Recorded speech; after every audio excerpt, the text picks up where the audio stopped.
अपनी मंजिल को भुलाकर जिया तो क्या जिया, है दम तुझ में तो उसे पाकर दिखा। लिख दे खून से अपनी कामयाबी की कहानी और बोल उस किस्मत को, है दम तो मिटा के दिखा। और यहाँ पे हम लोग डिस्कस करने वाले हैं कि एसएससी जीडी का एग्जाम जो कि तो उसके लिए आप लोग क्या कर सकते हैं। देखिए, आप सबसे पहले एग्जाम को समझेंगे और एग्जाम का पैटर्न समझेंगे, कैसे होता है, क्या चीजें आती हैं, तो आपको थोड़ी सी और इसमें हेल्प मिलेगी।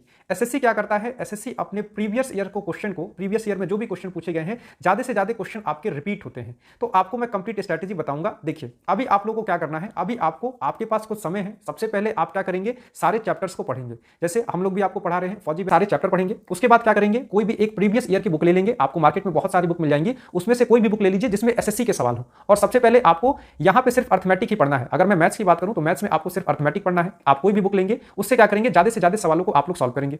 तो आपको पढ़ना भी है, साथ में प्रैक्टिस भी करना है, क्योंकि यहां पे सबसे बड़ा जो आपका फैक्टर पड़ता है वो टाइम का पड़ता है। सवाल आप सब कर सकते हैं, लेकिन उस टाइम के अंदर कैसे करेंगे ये सबसे इंपॉर्टेंट होता है। और वो कैसे होगा, उसके लिए आपको ज्यादा से ज्यादा प्रैक्टिस करना होगा। तो ये आपका मैथ का रहेगा, आप चैप्टर को साथ में पढ़ेंगे और उसके साथ में सवालों को लगाएंगे। रीजनिंग में भी आपको यही करना है। रीजनिंग आपका एक बहुत ही स्कोरिंग सब्जेक्ट है। अगर आपके 20 क्वेश्चन आ रहे हैं ना, तो आप इसमें समझिए कि 20 में 20 भी कर सकते हैं। अगर बहुत अच्छे से पढ़े हैं तो 20 में 20 कर लेंगे, लेकिन टाइम के अंदर कैसे करेंगे उसके लिए आपको ज्यादा से ज्यादा प्रैक्टिस करना होगा।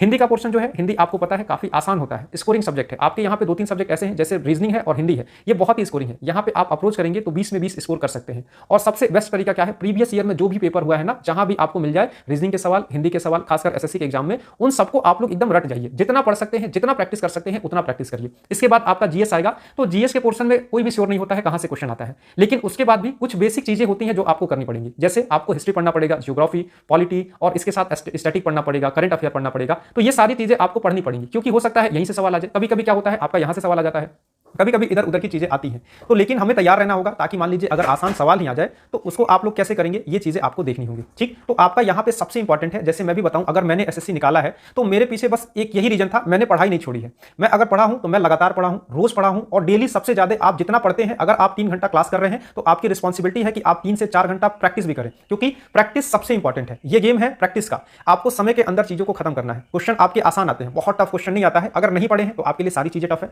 अगर पढ़े हैं तो आपके लिए सारी चीजें आसान है। तो सबसे पहले आपको क्या करना है, बेसिक से चीजें करनी है। जैसे हम लोग फौजी बैच में करा रहे हैं, एकदम बेसिक से आपको सारी चीजें करा रहे हैं। और इसके साथ आपको क्या करना है, ज्यादा से ज्यादा प्रैक्टिस करना है, खुद से प्रैक्टिस करना है, क्योंकि प्रैक्टिस तो बच्चा ही करता है, टीचर आपको पढ़ा सकता है, बता सकता है, प्रैक्टिस आप लोग को करना होता है। तो पढ़ने के अपने समय को बढ़ा दीजिए।